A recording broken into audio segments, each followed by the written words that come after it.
Hey folks, this is Mitch with IndySoft. I hope you're doing well. It is Tip Tuesday. This is my first tip of 2019.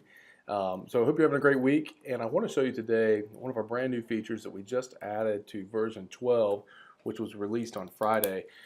Quick plug on version 12. We're doing a webinar later this month, so please check us out on Twitter, Facebook, all of our social media networks, and just our webpage as well. But so back to this tip today. What I want to show you is a new feature that we added that's called our test point tabs.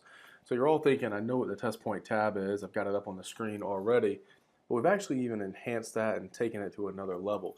What we have created is a concept where you can have multiple test point tabs inside of one piece of equipment or inside of one template. So for example, let's say you've got, I've got a dry block calibrator up here on the screen here. And let's say I've got maybe a set of test points that I want to utilize when it's like a standard calibration. But let's say I'm going to do an accredited calibration and I want some additional test points, maybe tighter tolerances, or maybe a scenario where you have customer specific tolerances even. So the way this works is we're all used to the test point grid. So you just pull that up and we've got a new icon here.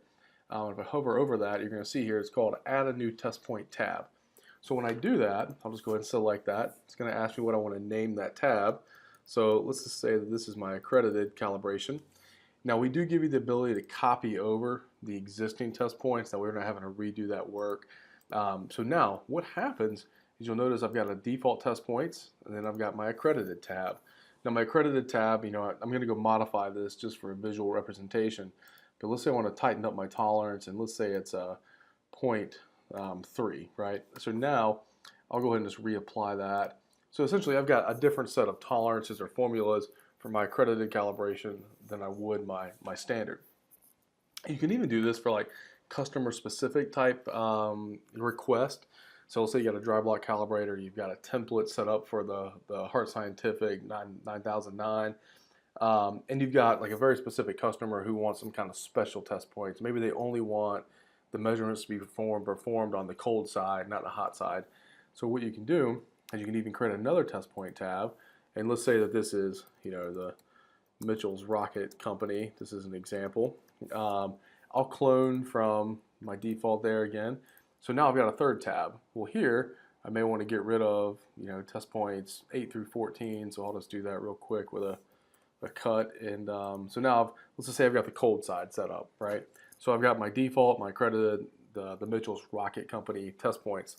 So what happens now is we've got a piece of equipment, 3 different sets of test points. So when we go to launch the calibration event, it's going to give us a pop-up box at the very beginning. And it's going to ask us which type of test points do we want, and there's my drop-down list. So let's say that this calibration, I am asking for an accredited cal. So now I proceed through, and of course you have the steps within the calibration event that you all know. When I go to my calibration results, it's got the data points that I had set up on that default tab. Now if I cancel this, let's close out. Let's assume that I was going to do this again, and this was for my Mitchell's Rocket Company.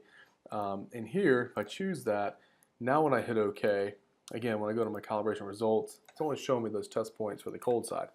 So essentially, for our template users out there, this is a way where you can have maybe one template, but have all the different types of test points you may need. I've seen a lot of databases where we've had customers set up like an accredited template and then a non-accredited, or maybe you get those customer specific requirements where you're doing a lot of duplicative work at the template level. So we're trying to reduce that for you, give you that ability to have maybe a smaller set of templates. I met with a customer last week, I was showing this too, and they even had the idea of, well, I could even potentially create one caliper template for a certain size. I have one test point tab for 0 to 6 inches, another test point tab for 0 to 12 inches, another test point tab for 0 to 18 inches. So there's a lot of, I think, practical ways that you can use this in your setup. So I'm going to cancel out of this. I want to show you just one last feature, which is actually a default. You can actually have it remember it. So let's say that I go in, I pull up my instrument, I want to calibrate it, and let's say that I do indeed, my customer says I want the accredited test points. You can actually have that set up as a default, so you can just check that box and it retains that value for you. So this is just one of the features that we have recently added in version 12. Again, that was released on Friday. We've got an upcoming webinar about that. coming up at the end of the month. I encourage you to dial in. If you at least register to it, then we can shoot you a video link as well. So please sign up for that. We're excited. We want you to take advantage of all the new features that we've put into the system. So hope this is a good video for you. I hope you can use this in a practical sense, and we'll talk to you very soon. Thank you.